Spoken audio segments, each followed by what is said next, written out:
El prefecto de Cotopaxi, Jorge Guamán, y 8 personas más fueron detenidas por presunto delito de delincuencia organizada.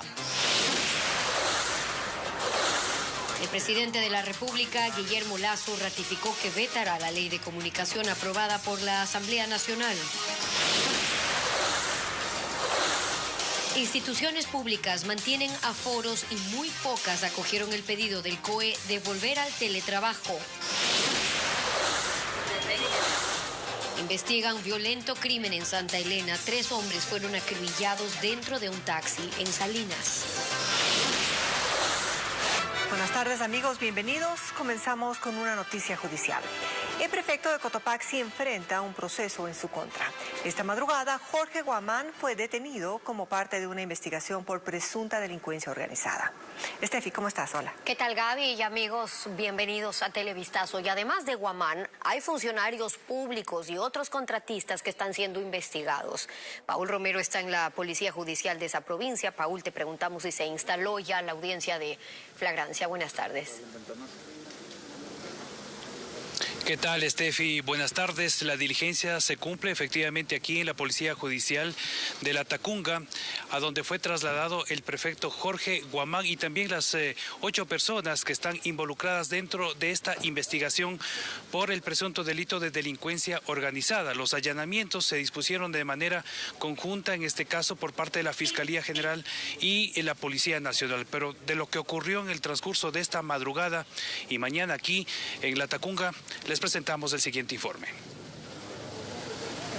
Esta madrugada la Fiscalía, en coordinación con la Policía Nacional, allanaron la vivienda del prefecto de Cotopaxi, Jorge Guamán, quien fue detenido dentro de la indagación abierta por presunta delincuencia organizada. El operativo se denominó Depuración 1. Guamán, prefecto desde 2014, sería parte de una presunta estructura delictiva conformada por familiares, funcionarios públicos y empresarios involucrados en posibles actos de corrupción. Aquí la contundencia no es sobre las personas, aquí la contundencia es la evidencia necesaria para que la Administración de Justicia haga su trabajo y no queden en impunidad. Hay mucha información que ya en este momento es de carácter reservado, pero sí hay muchos familiares que están involucrados. Según información preliminar de la Fiscalía, se habría detectado irregularidades en la adjudicación de millonarios contratos, denuncias de cobro de diezmos a funcionarios a través de terceros. Nosotros estamos revisando todo el expediente. Dentro de 24 horas convocarán una audiencia y cualquier cosa resolveremos allí y la señora jueza resolverá, pero por lo pronto estamos revisando documentos nada más. Además del prefecto, fueron detenidas otras 8 personas. En la mañana, Guamán fue trasladado a las instalaciones de la prefectura con una importante custodia policial. La Fiscalía también allanó el edificio del gobierno provincial de Cotopaxi, de donde sacó varias evidencias y cartones con documentos. Entre los lugares allanados por la Fiscalía se sumó el municipio de La Tacunga. Los agentes recogieron varias evidencias. Señor prefecto, ¿cómo se considera, señor prefecto? ¿Cómo se considera? Guamán, uno de los principales líderes indígenas de Cotopaxi, provincia con mayor influencia política de Pachacutic y de la Conalle, protagonista del último paro en contra del gobierno, fue trasladado a la Policía Judicial para la audiencia de flagrancia. Atento. Nosotros continuamos aquí en la Policía Judicial de la Tacunga.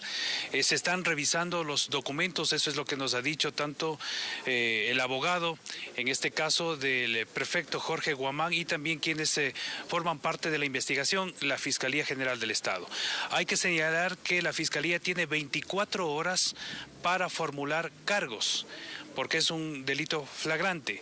Caso contrario, el juez ordenará su liberación o a su vez también podría decidir en este caso que pueda tener prisión preventiva o medidas sustitutivas a la prisión. Pero de eso les contaremos en nuestras siguientes emisiones para ver lo que ocurre en el transcurso de este día en la Policía Judicial. Gaby, buenas tardes.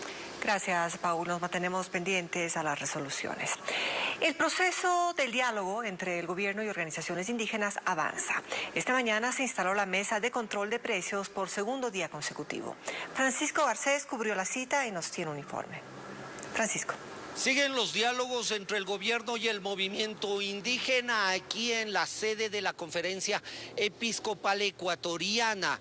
Se ha instalado desde ayer la que se denomina tercera mesa, que es la mesa que analiza el control de precios, que es uno de los puntos exigidos por el movimiento indígena. Esta jornada de diálogos empezó en la mañana, pero con un factor adicional, un hecho que se sucedió esta mañana en la provincia de Cotopaxi, en la Tacunga, en donde fue detenido el prefecto de esa provincia, Jorge Guamán, un histórico dirigente del movimiento indígena. La reacción inicial fue expresada por la vicepresidenta de la CONAIE, Zenaida Yazacama. Escuchemos a continuación lo que ella dijo al ingresar a estas mesas de diálogo.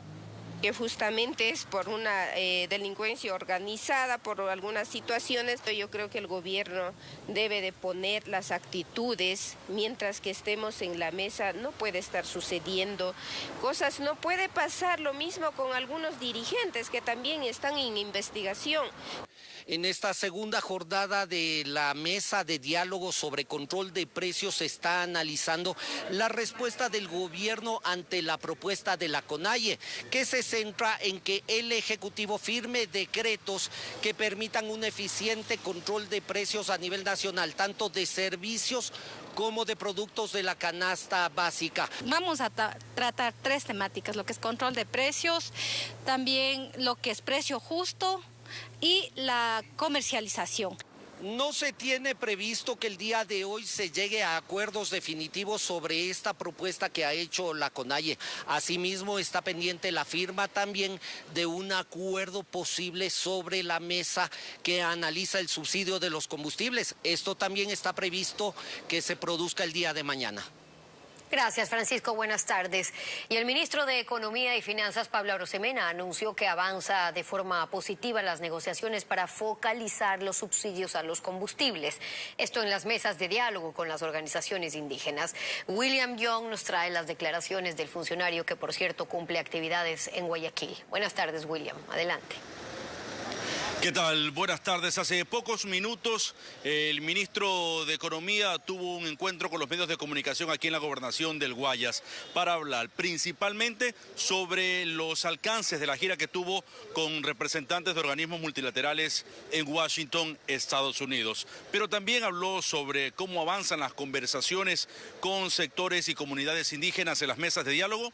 Escuchemos aquí sus declaraciones. Tenemos una buena desarrollo de la conversación en banca pública, hemos tenido buenos acuerdos y en el tema de los subsidios estamos viendo la oportunidad de pasar de una situación como la actual, donde los subsidios le cuestan al país más de 3.000 millones de dólares, es decir, una cantidad equivalente a lo que el país invierte en salud o educación, pasar de esa cantidad a una cantidad que esté realmente enfocada para que el subsidio lo reciba quien lo debe recibir y no lo reciba quien no lo debe recibir. Y confirmó que en diciembre próximo llegará el nuevo desembolso del Fondo Monetario Internacional para el país de 700 millones de dólares. Con esta información retornamos a estudios. Buenas tardes. Agradecemos a William Young por ese informe. Guillermo Lasso anuncia que el gobierno vetará las reformas a la ley de comunicación que fueron aprobadas por la Asamblea Nacional la semana anterior. Organizaciones de defensa de la libertad de expresión y periodistas exhortan al jefe de Estado a sancionar con un veto total la pretensión normativa del legislativo. En el acto en el que se entregaron condecoraciones póstumas a los periodistas Alfredo Pino Argote y Tania Tinoco, el presidente de la República indicó que las reformas a la ley de comunicación recientemente aprobadas por la Asamblea serán vetadas. En homenaje a la memoria de Alfredo y de Tania, el veto a la ley de comunicación será un veto que consagre la libertad de expresión plena en el Ecuador. Organismos de defensa de la libertad de expresión como Fundamedios han solicitado un veto total para esas reformas y exponen los motivos. Van en la línea de fuerte intervención estatal de recuperar ese poder sancionatorio del Estado sobre los medios de comunicación de sancionar sobre la base de medidas ambiguas, ¿no es cierto? Y con eso abrir la posibilidad de que se castigue a medios y periodistas por lo que dicen, por lo que no dicen o por lo que dicen terceras personas. Dentro de las reformas constan aspectos como que el Estado será el encargado de garantizar el derecho a la verdad. Y eso, lo mismo que provoca hilaridad, genera preocupación en periodistas de investigación. ¿Son estos asambleístas los que nos van a imponer o decidir qué es verdad y qué no? Estos asambleístas son los jueces, ¿no es cierto? Muchos de ellos acusados de vinculaciones al narcotráfico, al crimen organizado, a la corrupción. Este Estado corrupto, este Estado vinculado a muchas situaciones de criminalidad y corrupción, el que nos va a decir cuál es la verdad. Desde el 25 de julio empezaron a correr los 30 días que tiene el Ejecutivo para emitir su sanción sobre las reformas a la Ley de Comunicación. Y en otros temas, desde hoy se esperaba el retorno al teletrabajo del sector público por recomendación del COE Nacional ante esta ola de contagios de COVID-19. Sin embargo, visitamos varias instituciones públicas, pudimos constatar que no han acogido del todo esta medida. Se mantienen bajo modalidad virtual solo quienes están contagiados o quienes son parte de los grupos vulnerables. Fabiola Santana sigue este tema, les contamos. En la plataforma financiera en el norte de Quito hay 3.800 empleados de 24 instituciones públicas. Este jueves entraba en vigencia la medida del teletrabajo y la reducción de aforos, pero la atención fue normal. Por ejemplo, en el servicio de rentas internas no se redujo el número de trabajadores, aunque se recomienda a los usuarios que prioricen los trámites en línea.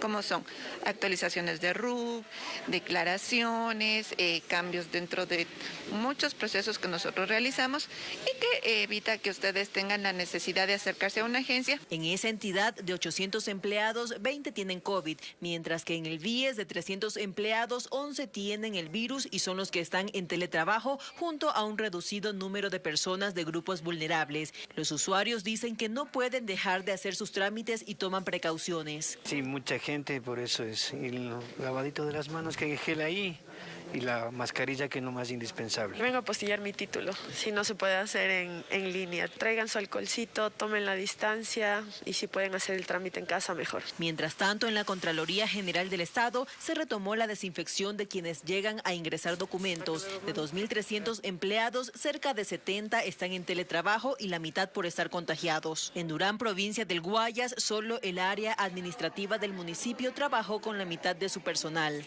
Sin embargo, es preciso mencionar que las áreas operativas y de servicios, como por ejemplo planeamiento urbano, obras públicas, mantenimiento, salud, laborarán al 100% con su personal. Mientras que el municipio de Cuenca, por su parte, adelantó que no acogerá la medida y el de Quito lo resolverá esta tarde.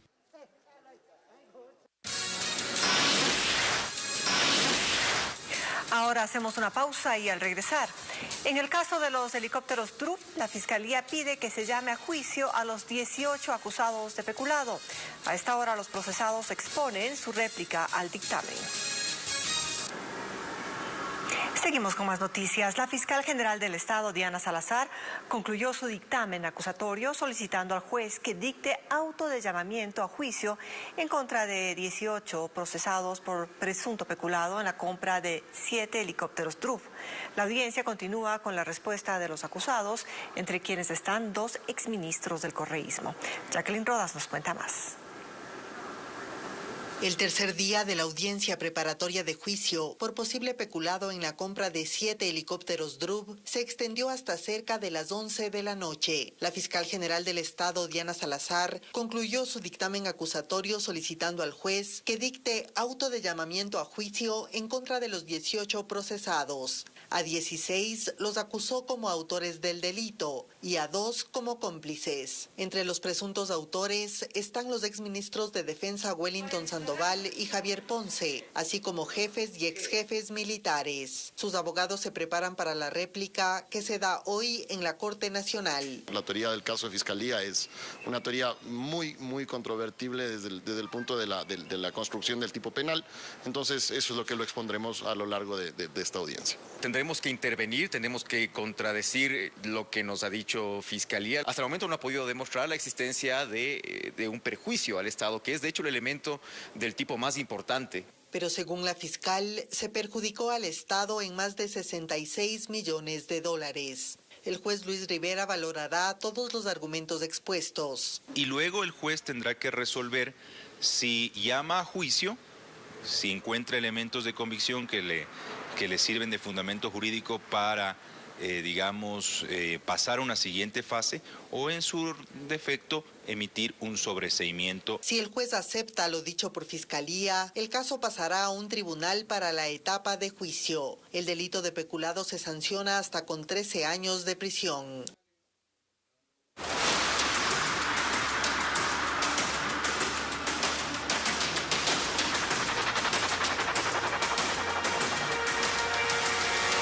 Ecuador, territorio narco.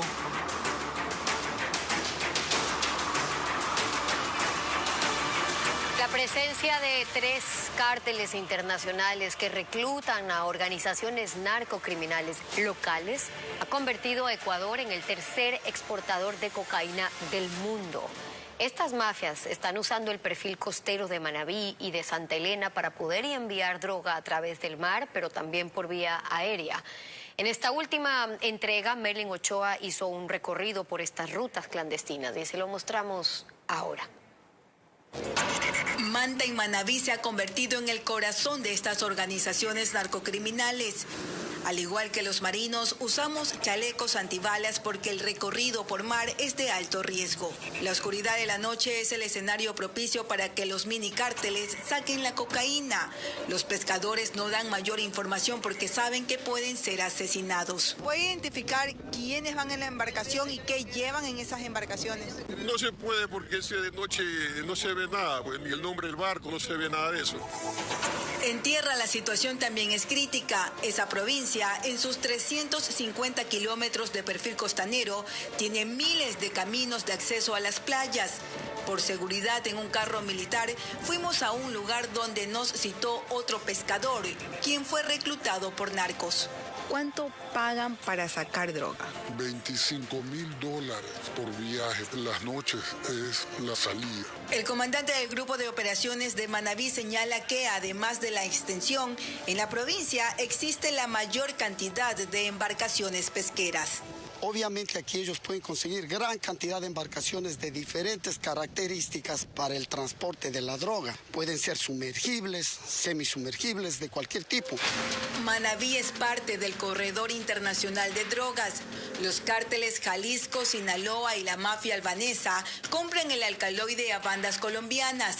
Luego la trasladan desde ese país al nuestro por la frontera norte con la provincia de Esmeraldas. Aquí, con ayuda de grupos locales, una parte de la cocaína se envía por tierra a Manabí, donde el tráfico internacional mayoritariamente es por vía marítima. Otra parte llega por carro a Guayas, donde la mercancía ilícita sale en contenedores a través de los puertos. Finalmente también se envía droga hasta Santa Elena, donde principalmente es exportada por avionetas y aviones.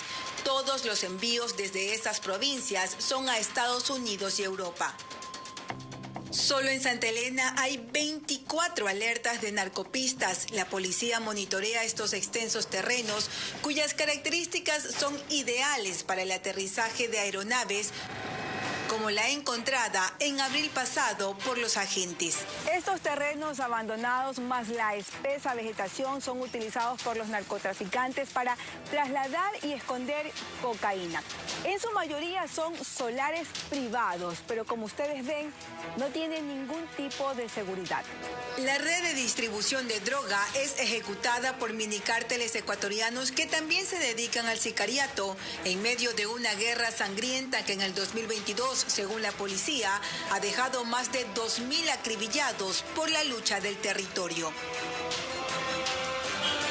Para terminar esta serie, no queremos dejar de contarles e informar datos importantes. Desde mayo del 2021 hasta la fecha, para que tengan una idea, se ha desfinanciado también, aparte de estas mafias, con un decomiso histórico. Si hablamos de 300 toneladas de droga, de 80 toneladas de precursores químicos que sirven para elaborar cocaína y además en narcocasas. Todo esto podría estar valorado en aproximadamente 19.000 millones de dólares. Estamos hablando de una sorprendente cifra Guatemala, que equivale a más de la mitad del presupuesto del Estado, que está bordeando los 34.000 millones de dólares, para que tengan una idea. Como vemos, es una industria criminal que está moviendo millonarias cifras y que busca además expandirse en todo el país. De allí que se puedan explicar y que derivan los cientos de asesinatos que estamos reportando, las muertes violentas que estamos reportando, ejecutadas por estos tentáculos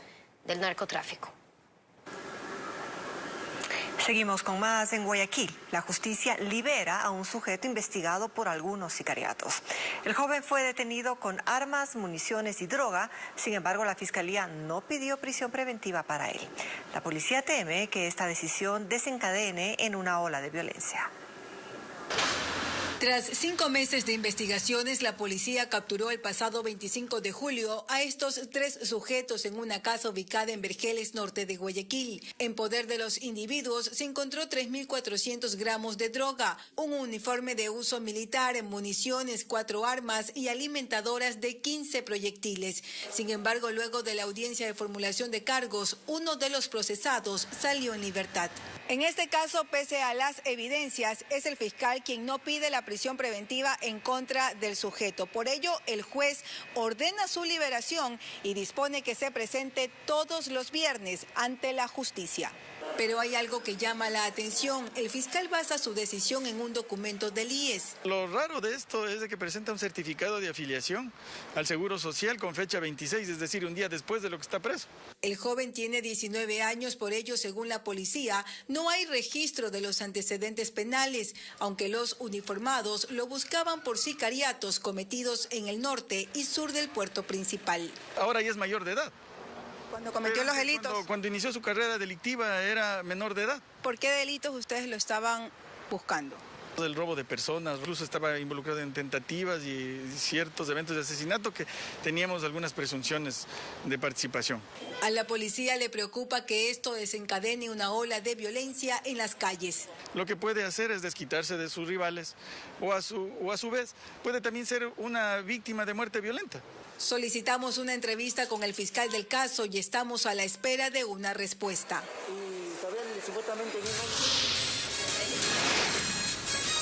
Más adelante en Televistazo, ola de violencia imparable en Santa Elena. Sicarios acribillaron a 3 hombres en Salinas. La policía halló armas dentro del taxi en el que viajaban las víctimas.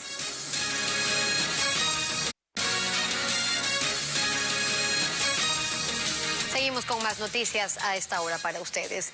Continúan las investigaciones del triple crimen registrado anoche en la provincia de Santa Elena. Las víctimas son 2 ecuatorianos y un colombiano que fueron acribillados cuando iban a bordo de un taxi en Salinas. La policía encontró armas y droga dentro de ese vehículo. Fernando Terranova nos tiene un reporte del caso. La ráfaga de disparos alertó a los habitantes de Salinas anoche. En el sector de José Luis Tamayo se registró un triple crimen. Según información preliminar, sujetos a bordo de una camioneta interceptaron a los 3 ocupantes de este taxi. Los acribillaron con armas de grueso calibre y huyeron. Las víctimas son 2 ecuatorianos de 36 y 32 años y un colombiano. La policía acudió hasta el sitio y acordonó el área para recoger indicios. Durante las pericias, los agentes hallaron algo más que los cadáveres. Al interior, 4 armas de fuego y una en la parte externa, es decir, un total de 5 armas ubicadas en este vehículo taxi donde se movilizaban las víctimas. Estamos hablando de 3 revólveres, una pistola 9 milímetros y una subametralladora. La zona donde ocurrió el hecho es considerada de alto índice delictivo. Los uniformados no descartan que se trate de un ajuste de cuentas. La hipótesis se maneja en cuanto a un ajuste de cuentas, luchas por territorio posiblemente o incluso por intimidación entre estos grupos que posiblemente están funcionando o están aquí activados en el sector de la península y específicamente en la subzona Santa Elena.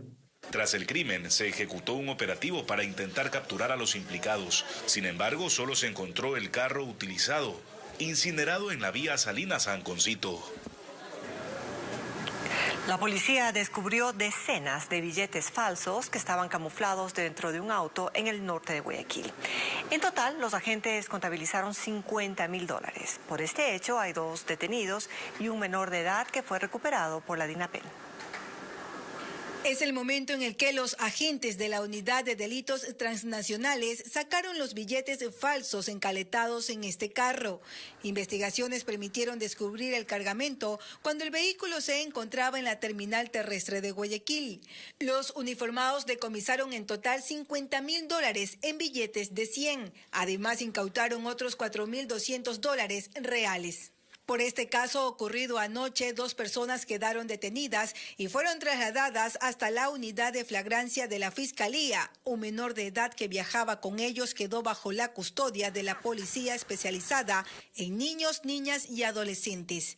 Las autoridades no dieron declaraciones al momento sobre este operativo, pero se espera mayores detalles en las próximas horas.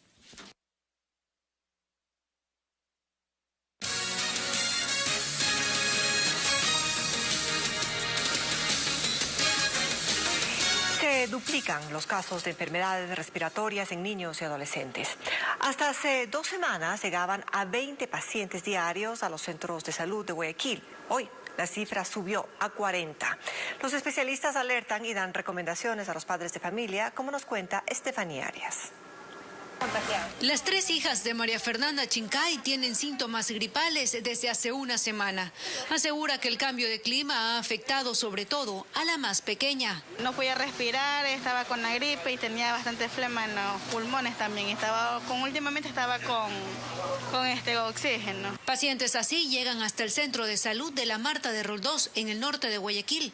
A Michelle Salazar, por ejemplo, le mandaron a que le realice nebulizaciones a su hijo de 9 años. El cambio de clima, que es muy complicado en las noches, al menos aquí en Mapasingue. Corre demasiado viento en la parte de atrás. Entonces, ¿qué síntomas ha presentado? Lo que es tos, lo que es complicación más respiratorias para ellos, pues no. Y es que los casos de enfermedades respiratorias en niños se han duplicado.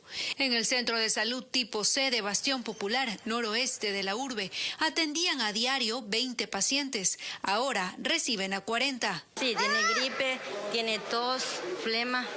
¿Hace cuántos días está así? Tiene 3 días, hoy va para el 4.º día. Por lo que el director distrital Eduardo Cedeño alerta sobre esta situación. Se está presentando de manera general tanto en niños, adolescentes y adultos que están llegando con cuadros respiratorios. Si su hijo está presentando algún tipo de resfriado común o rinorreas o alzas térmicas o fiebre, indicarle que deba de acudir a un centro de salud más cercano para que sea evaluado por un médico. El especialista da algunas recomendaciones para los padres de familia. Y es muy importante también indicarles que no se deben de automedicar y lavarnos las manos frecuentemente, desinfectarnos las manos frecuentemente y correctamente. O en su defecto también podemos utilizar pañuelos desechables que lo debemos desechar luego de haber estornudado o haber tosido. Y lo más importante, agrega, es no enviar a los menores a clases si presentan algún síntoma, para así evitar más contagios. Continuamos y les contamos la historia de una ecuatoriana residente en Roma que conoció de casualidad al artista Ricardo Arjona cuando estaba caminando por una calle. Ella no dudó en acercarse y hablar con él. Lo saludó, o la saludó más bien cariñosamente, y además le cantó una de sus canciones, pues en esa ciudad... El problema es olvidarte. El problema no es tu ausencia. Tenía previsto dar un show, pero fue cancelado. El artista no dudó en subir el video en sus redes sociales, disculpándose con sus fans y prometiendo volver a Italia. Bueno, y para finalizar les queremos contar que el presidente de la República, Guillermo Lasso, reconoció la labor de 2 grandes comunicadores, compañeros de esta casa que, como bien saben, partieron tempranamente. Entregó condecoraciones post-mortem a Tania Tinoco y Alfredo Pinargote, un evento que se desarrolló la noche de ayer en la gobernación del Guayas. Del Estado ecuatoriano. Fue un acto emotivo, un reconocimiento justo a las trayectorias periodísticas de 2 personalidades de este oficio. El presidente Guillermo Lasso honró con la Orden Nacional al Mérito en el grado de caballero post-mortem a Tania Tinoco y recordó momentos personales que en el desarrollo de la profesión el jefe de Estado vivió junto a la periodista. Siempre la recordaré a la Tania con una sonrisa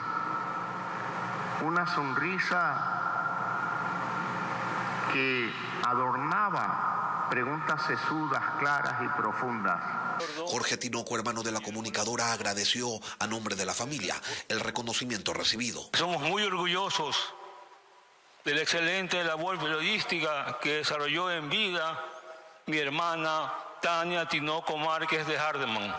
El presidente Lasso también entregó la condecoración de la Orden Nacional Honorato Vázquez en el grado de Gran Cruz post-mortem a Alfredo Pinargote Ceballos, una de las voces críticas que tuvo el país en los espacios de análisis y opinión. Su ejemplo y enseñanza son altamente valoradas y ponderadas por quienes tuvieron la suerte de trabajar junto a él, quienes lo recuerdan como el hombre bueno, de mucha personalidad y generoso maestro para impregnar su imborrable y fecunda huella.